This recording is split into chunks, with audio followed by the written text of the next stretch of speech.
Tickets are only $10. They're $12 if you get. Sorry, I fucked.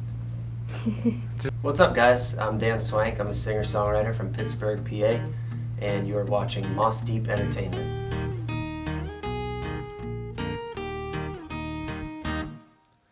I did it with my good friend Dan Blake in the Schoolhouse recording studios. It's a really interesting studio about 45 minutes from Pittsburgh. He has this big wide open schoolhouse that he converted into a recording studio, and he's done a lot of local work, and he did a great job. I'm really stoked about it. If you have not come back. Yeah, I've recorded with a couple of people in the past, and not to compare anything, but I just had such a good time with Dan and seeing the approach that he takes. Sort of a hands-on, organic approach, sort of like any idea goes with him. You know, it doesn't have to fit the mold of anything. If you have an idea, you just sort of go for it. And that was kind of a driving force of the whole process.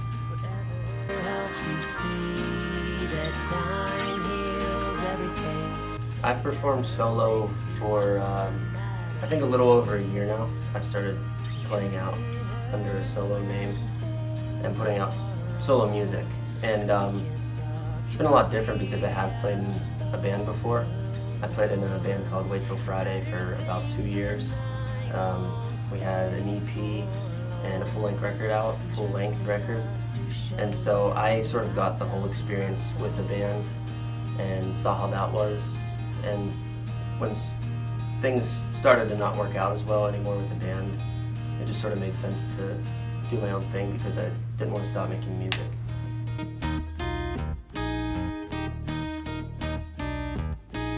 I've been playing as much as I can.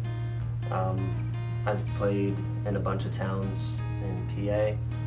I'm trying to get out of state too, so yeah, whatever it takes. And I'm doing a lot of online promotion too because social media is so big and important. So I've been you know, building an online following and sharing my stuff with as many people as possible.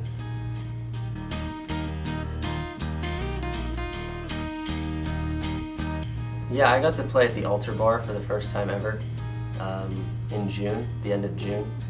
That was pretty amazing. I played for a pretty big crowd, and a lot of my friends and family were there, and it was probably the biggest show that I've gotten to play. And so that was cool. I've gotten to play almost every venue in Pittsburgh, every, you know, significant venue in Pittsburgh so far, so that's been really cool. And then the Keynote obviously is, you know, it's home. I've played so many gigs here. I can always come back here, and now that you're running the show, it's in a lot better shape than it was, I think. 3-bedroom home with granite countertops. I like to think that people are liking what they hear. These songs are just straightforward, honest, simple acoustic songs for the most part. And so I think they appreciate, you know, seeing someone that's not a full band, that's not as loud, and they could sort of mellow out for a little bit. And I really think these are the best batch of songs that I've ever written and put out for anybody. So I'd like to think people are liking them. I've gotten really good feedback on a lot of my songs, especially the songs that I've pushed a little more, like Myself, My Song, and Your Song. I've gotten such good feedback on both of those songs, and it's been really cool to see. It's been motivating to just want to keep doing it.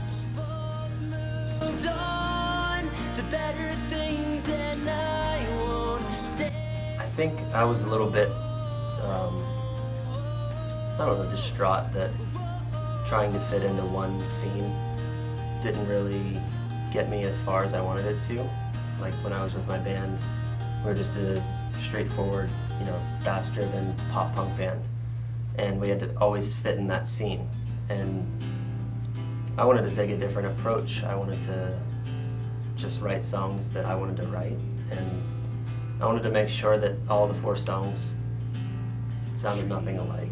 I wanted each one to be different, and that was sort of the whole concept of the EP, that it doesn't fit in a scene, and that anybody with any music taste could find something that they like in it. So yeah, the artwork does play into the whole concept of not fitting in any scene. It's just sort of goes along with the idea that anybody, anywhere could enjoy it. You don't have to be a part of this scene or that scene, or hate this band, or, you know, talk shit on this band. You just, if you like music, I think you could find something you like in all the songs.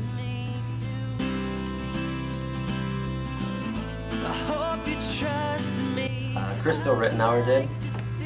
She's actually a good friend of mine. She does a lot of graphic design in and around this area, and every time I have an idea for something, promotion, EP cover, I always go to her, just because she's quick, reliable, and I'll give her an idea at like 3 p.m. and I'll have it by 8, you know, and it's just like my go-to.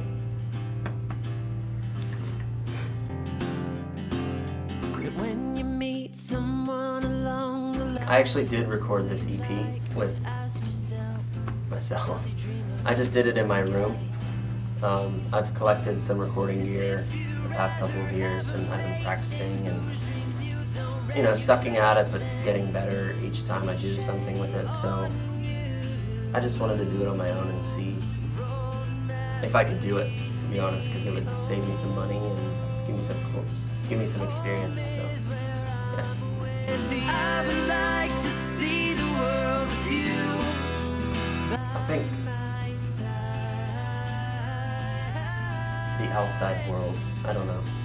It's easy to escape whatever's bothering you in the outside world with music. So I always found comfort listening to bands and songs that help me get through stuff. So you know, I'll forever cherish that.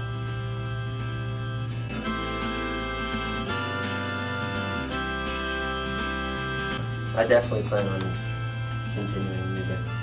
I don't think it's something that I could ever put down. Whether I'm recording music and releasing it under my name or writing for other people, I really don't ever want to stop, because it's such a release and like a special place for me. So it's one of the only things I like doing. So I don't want to stop. You can catch me performing live at the Smiling Moose on August 1st. Tickets are $10. They're going to be $12 at the door, so make sure you hit me up or go online to get one before the door. Hope to see you there. It's going to be fun. It hurts when things are wrong. We can talk 'cause we have both moved on to better things, and I won't stay for long, just enough to show you